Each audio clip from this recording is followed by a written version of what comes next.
প্রিয় দর্শক সবাইকে স্বাগত জানাচ্ছি এনটিভি নিয়মিত স্বাস্থ্য বিষয়ক আয়োজন স্বাস্থ্য প্রতিদিন অনুষ্ঠানে। আপনাদের সাথে আছি আমি ডাক্তার সামিউল আওয়াল স্বাক্ষর। প্রতিদিনের মতো আজও আমরা একটি গুরুত্বপূর্ণ বিষয় নিয়ে কথা বলবো। আজ আমাদের আলোচনার বিষয় প্রেগনেন্সিতে জটিলতা। এই গুরুত্বপূর্ণ বিষয়টি নিয়ে আলোচনা করবার জন্য আজ আমাদের সাথে স্টুডিওতে রয়েছেন একজন বিশেষজ্ঞ চিকিৎসক। চলুন দর্শক, অনুষ্ঠানের শুরুতেই পরিচিত হয়ে আসি আমাদের আজকের অতিথির সাথে। ডাক্তার পারুল জাহান 1957 সালের জুলাই মাসে ঢাকা জেলায় জন্মগ্রহণ করেন। তিনি 1983 সালে ঢাকা মেডিকেল কলেজ থেকে এমবিবিএস ডিগ্রি অর্জন করেন। এরপর তিনি চিকিৎসা বিজ্ঞানে উচ্চতর ডিজিও এমসিপিএস ডিগ্রি লাভ করেন। বর্তমানে তিনি মেডিকেল কলেজ ফর উইমেনে গাইনি অ্যান্ড অবস বিভাগের বিভাগীয় প্রধান হিসেবে কর্মরত। আপনাকে স্বাগত জানাচ্ছি আমাদের আজকের এই আলোচনায়। আপনাকে ধন্যবাদ। প্রেগনেন্সিতে জটিলতা, আমরা অনেক সময় দেখি যে প্রেগনেন্সির যে সময়টি থাকে সেই সময়টিতে মহিলাদের নানা ধরনের জটিলতা দেখা দিয়ে থাকে। কোন কোন জটিলতাগুলো আপনারা বেশি দেখতে পান? অ্যান্টিনেটাল চেকআপে যখন মহিলারা আসেন তখন যেই মেইনলি চেকআপটা কেন আমরা করতে বলি, শুধু এই জটিলতাগুলোকে এড়ানোর জন্য অথবা জটিলতাকে আর্লি ডায়াগনোসিস করে তার ট্রিটমেন্ট করার জন্য। প্রাথমিক অবস্থায় প্রেগনেন্সিতে যে জটিলতাগুলো সেগুলো মেইনলি ব্লিডিং, একটু অ্যাবর্শনের দিকে বাচ্চা নষ্ট হয়ে যাওয়ার একটা ভয় থাকে, প্রবণতা থাকে এরকম। কিন্তু তারপরে সেকেন্ড ট্রাইমেস্টার অথবা শেষের দিক থেকে 5 মাস 6 মাসের পর থেকে যে জটিলগুলো বেশি পাই সেটা হলো প্রেগনেন্সিতে ডায়াবেটিস আসতে পারে, সেটা জেস্টেশনাল ডায়াবেটিস বলি আমরা। আবার দেখা যাচ্ছে যে আস্তে আস্তে প্রেশারটা বেড়ে যাচ্ছে, প্রেগনেন্সি হাইপারটেনশন। সেটা আবার বিভিন্ন রকমের হতে পারে, শুধু সিম্পল হাইপারটেনশনও থাকতে পারে, আবার একলামশিয়া প্রি একলামশিয়া হয়ে একলামশিয়ার দিকেও যেতে পারে।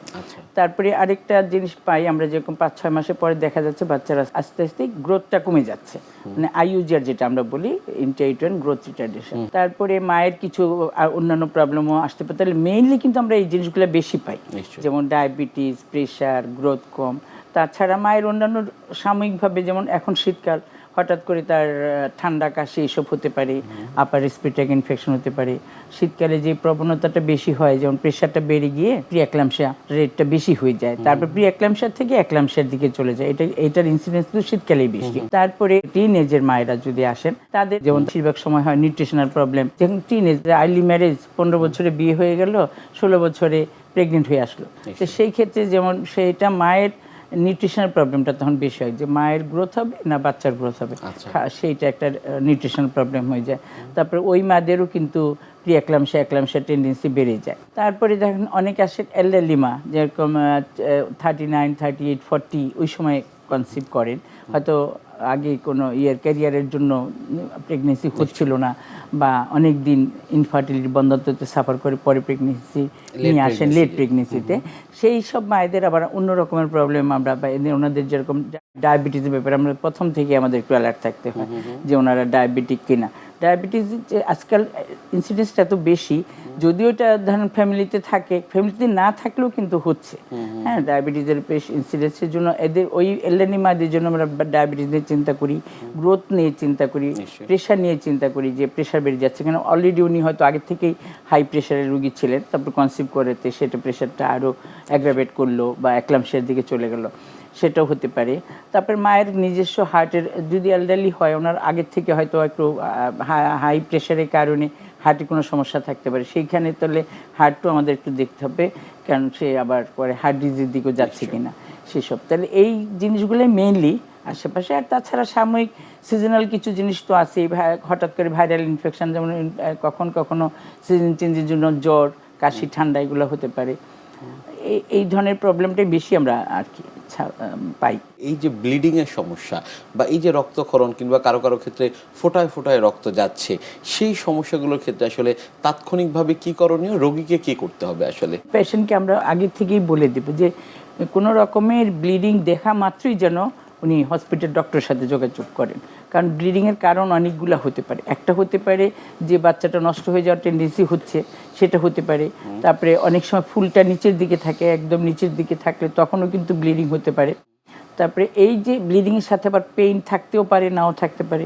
কিন্তু ব্লিডিংয়ের সাথে যদি পেইন থাকে তখন কিন্তু আমরা ভেবে নেই বা পেশেন্টদেরকে বলি যে এটা একটা রিস্ক বেশি, বাচ্চা নষ্ট হওয়ার প্রবণতাটা বেশি। তো সেই ক্ষেত্রে অবশ্যই উনি চলে আসবেন সাথে সাথে। কিন্তু এই সিচুয়েশনে যেন না যেতে হয়, তাহলে তাকে আমরা কিছু হিস্ট্রি আগের থেকে নিব, যেমন এটা ওনার আগের প্রেগনেন্সি বা আগে ওরকম হিস্ট্রি ছিল কিনা, মিসক্যারেজ হিস্ট্রি ছিল কিনা, বা এটা ওনার অনেক এলডারলি বয়সে প্রেগনেন্সি কিনা, বা অনেক দিন ইনফার্টিলিটি ছিল, ট্রিটমেন্ট করার পরে কনসিভ হয়েছে কিনা, তাদেরকে কিন্তু আমরা আলাদাভাবে খুব অ্যালার্ট করে দিই যে আগের আপনার বাচ্চা নষ্ট হয়েছে, সুতরাং এইভাবে প্রেগনেন্সি প্রথম থেকেই উনি একটা রেস্টে থাকবেন, হেভি ওয়ার্ক করবেন না, কোনো রাফ জার্নি, বিশেষ করে ভাঙ্গা রাস্তা দিয়ে, সিএনজি দিয়ে, এইসব দিয়ে রাফ জার্নি করবেন না। তারপর হাজব্যান্ড সাথে থাকাটাও আমরা রেস্ট্রিক্টেড করে দিই। প্লাস কোনো ধরনের সমস্যা যদি দেখা দেয় যে ওনার পেইন হচ্ছে বা 1 ফোঁটা 2 ফোঁটা ব্লিডিং হচ্ছে, তাহলে সাথে সাথে হসপিটালে চলে আসতে হবে। সেখানে ট্রিটমেন্ট অবশ্যই ওইসব ক্ষেত্রে বেশিরভাগ ট্রিটমেন্টই হসপিটালাইজেশন লাগে, হসপিটালে ভর্তি হতে হয়। তারপরে আমরা সোনোগ্রাফি করে দেখতে চাই যে বাচ্চাটা ভালো আছে কিনা, না কোনো প্রবলেম হয়ে গেল। যদি ভালো থাকে, সব কিছু ঠিক থাকে, তখন তো তাকে প্রেগনেন্সি যেন কন্টিনিউ হয় ভালোভাবে, তাকে আমরা কিছু সাপোর্ট দিব, হরমোনাল সাপোর্ট, রেস্ট, এসব দিয়ে তাকে মেনটেন করি। আর যদি অলরেডি তার কোনো প্রবলেম হয়ে গিয়ে থাকে, যেমন বাচ্চাটা হয়তো মিসক্যারেজ হয়ে গেল, তখন সেই ক্ষেত্রে তো তাকে এটা ক্লিয়ার করে ফেলতেই হবে। এই ক্লিয়ার করার একটা প্রসেস আবার অনেক সময় শুধু সিম্পল ওষুধ দিয়েও করা যায়, আবার অনেক সময় ওষুধ দেওয়ার পরেও হয় না, পরে তখন অনেক সময় লাগে, ডিএনসি বলি যেটা আমরা, সেটা করতে হইতে পারে। এটা হলো যদি মিসক্যারেজ হয়ে যায়। আর যাদের টেন্ডেন্সি থাকে, আগের থেকে ছিল বা হওয়ার টেন্ডেন্সি আছে, বা সে খুব হাই রিস্ক প্রেগনেন্সি, তাকে তো প্রথম থেকেই আমরা সাপোর্ট দিয়ে যাব এবং রেস্টে থাকবো, তাকে অনেক অ্যাডভাইস দিব সেই জন্য এইসব ভারী কাজ টাজ এগুলো না করেন, এবং ফ্রিকুয়েন্ট চেক আপে যেন আসে। আমরা যেমন আলট্রাসোনোগ্রাফিটা একটা ফার্স্ট ট্রাইমেস্টারে অবশ্যই করি, যে তো সব কিছু ঠিক আছে কিনা, হার্টবিট, পজিশন সব ঠিক আছে কিনা। অনেক সময় তো প্রেগনেন্সি ইউট্রাস ছাড়া বাইরেও আসতে পারে টিউবের মধ্যে, তো সেগুলো তো আর্লি ডায়াগনোস, সেগুলো তো একটু ব্লিডিং হতে পারে, ব্যথা হতে পারে, সেটাও আমার আর্লি ডায়াগনোস। সুতরাং আলট্রাসোনোগ্রাফিটা খুব ইম্পর্টেন্ট, যে প্রেগনেন্সিটা তার ভালো আছে কিনা, বা কোথায় আছে, বা সব হার্টবিট সব ঠিক আছে কিনা এটা দেখার জন্য। এবং এটার পরেও কিন্তু আমরা ফলো আপ আবার করা লাগবে। সেটা ফলো আপটা পেশেন্টের কন্ডিশন অনুযায়ী, যদি তার ব্লিডিং অল্প অল্প হতেই থাকে, মাঝে থাকে, তাহলে আমরা হয়তো আবার চেক আপ করবো যে বাচ্চা কন্টিনিউ করতেছে কিনা, গ্রোথ ঠিক হচ্ছে কিনা। আর তারপরে এমনি রুটিন চেক আপে আমরা তো করি মেশিন নর্মালি, কিন্তু একটা যেমন 5 মাস 22 থেকে 24 সপ্তাহে আমরা একটা করব আলট্রাসোনোগ্রাফি। সেটা হলো মেইনলি ফিটাল অ্যানোমালি স্ক্যানটা, যে বাচ্চার কোনো গ্রোথে কোনো প্রবলেম হচ্ছে কিনা, কোনো জন্মগত কোনো ডিফেক্ট হচ্ছে কিনা, অঙ্গ প্রত্যঙ্গেতে কোনো সমস্যা হচ্ছে কিনা, ওইটা খুবই ইম্পর্টেন্ট একটা টেস্ট। ওই সময় করতে হবে যে বাচ্চার সব কিছু। অনেক সময় আমরা পাই যে ওই সময় সে এমন একটা কন্ডিশন পাওয়া যায় যে তখন একটা হয়, যেমন আসে হাইড্রোকেফালাস, মানে মাথায় পানি চলে আসছে, অথবা লিম্বের ডিফেক্ট নাই, এরকম এই ধরনের গ্রস কোনো ডিফেক্ট থাকতে পারে, যেমন কিডনির সমস্যা থাকতে পারে, হার্টের গ্রস কোনো প্রবলেম থাকতে পারে, তখন বাচ্চার আবার সার্ভাইভেবিলিটি নিয়েও প্রশ্ন উঠতে পারে।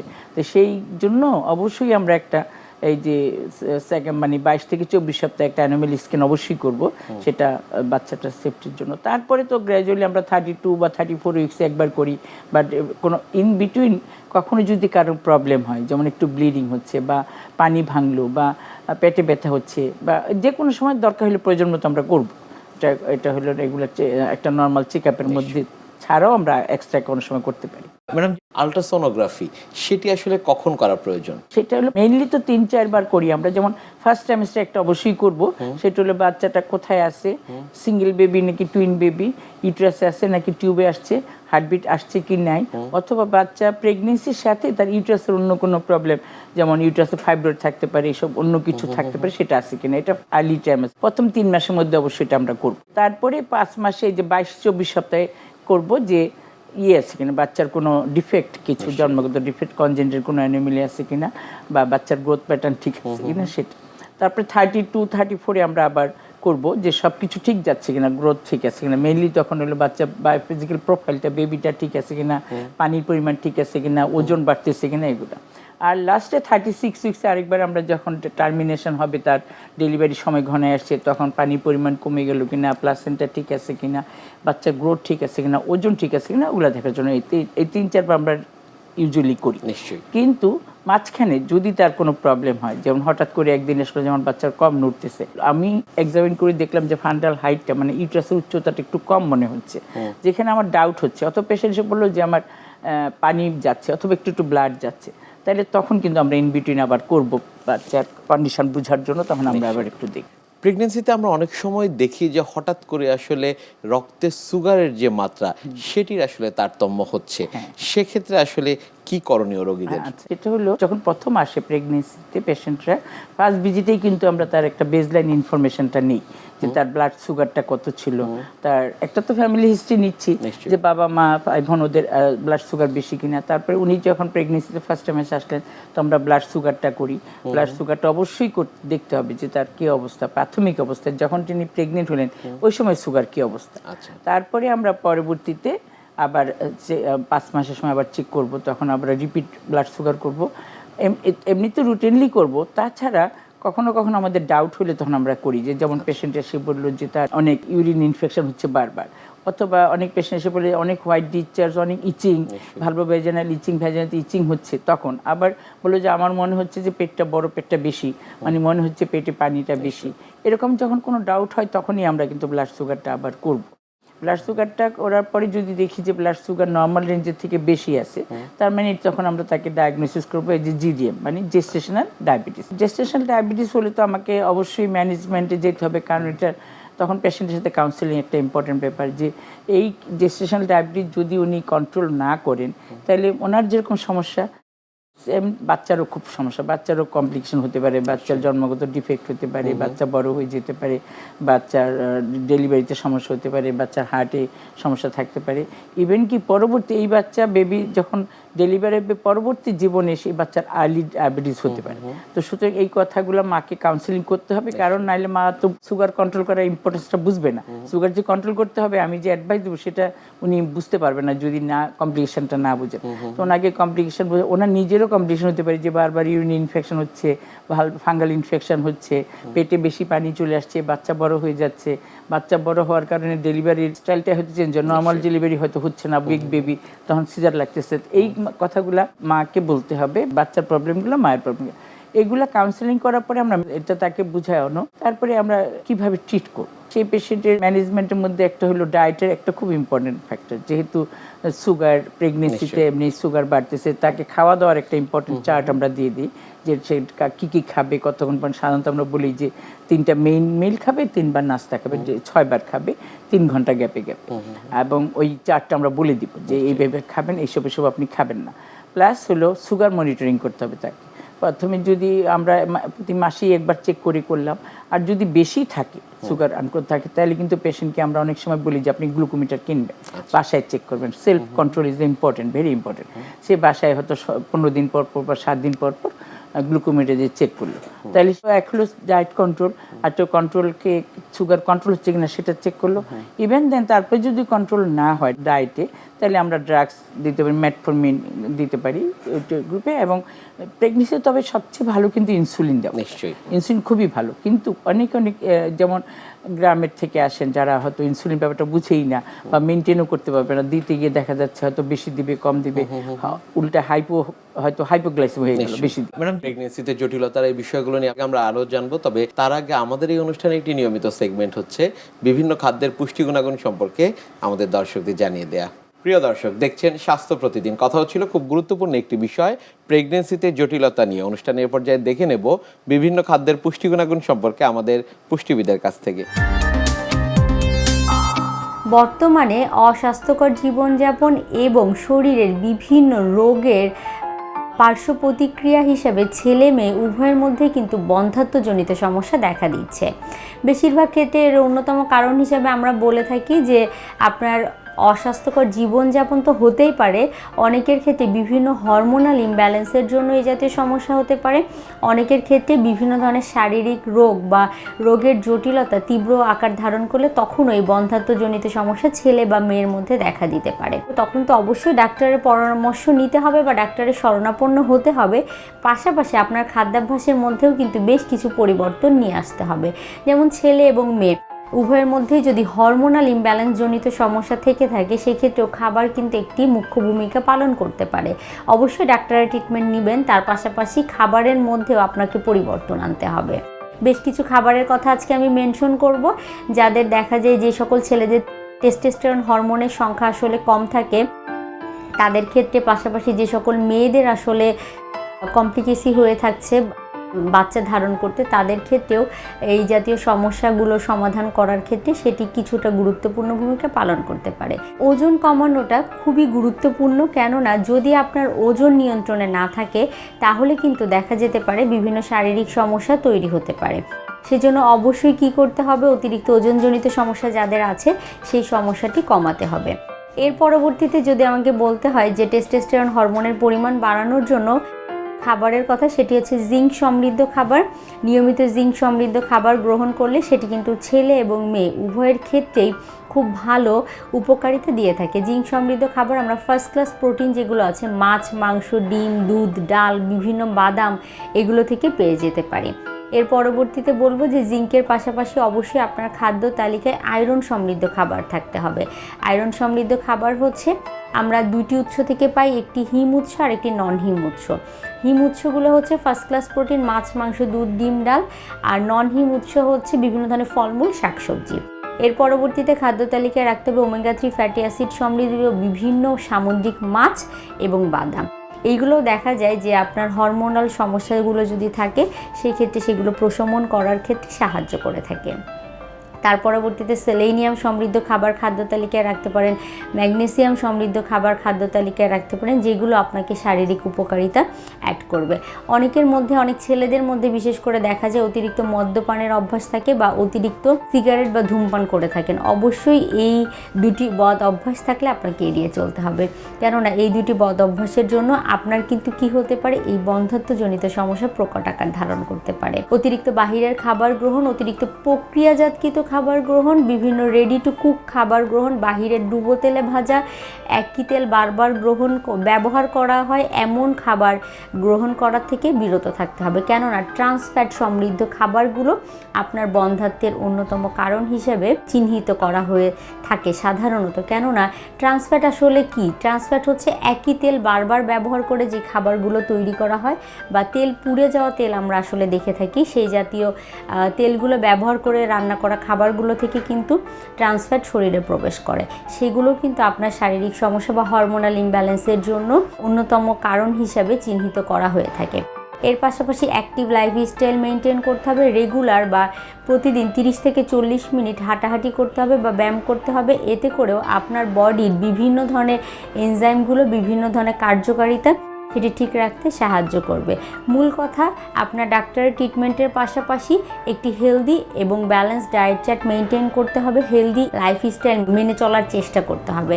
তাহলে দেখা যাবে যে এই সমস্যাগুলো কিছুটা হলেও প্রশমন করা সম্ভব। আর অবশ্যই আমি যে টিপসগুলো বললাম, যে খাবারগুলোর কথা বললাম, সেগুলো গ্রহণ করার চেষ্টা করবেন। খাবারের 6টি উপাদান, carbohydrate, protein, fat, vitamin, minerals, পানি, এগুলোর যেন গুড রেশিও আপনার শরীরে বর্তমান থাকে সেটি মাথায় রাখবে। কোনোটি থেকে অতিরিক্ত গ্রহণ করবেন, আবার কোনোটি একেবারেই বাদ দিয়ে দিবেন। এই অভ্যাসটি অনেকের মধ্যেই দেখা যায়। বিভিন্ন ডায়েট করতে গিয়ে অনেকে এই ধরনের খাবার গ্রহণ করেন, তাদের ক্ষেত্রেও কিন্তু জটিলতা হতে পারে। একটি healthy balance diet chart maintain করার চেষ্টা করবেন, সুন্দর জীবনযাপন করার চেষ্টা করবেন, তাহলেই সম্ভব আপনিও এই বন্ধ্যাত্বজনিত সমস্যা কিছুটা কাটিয়ে উঠতে পারবেন।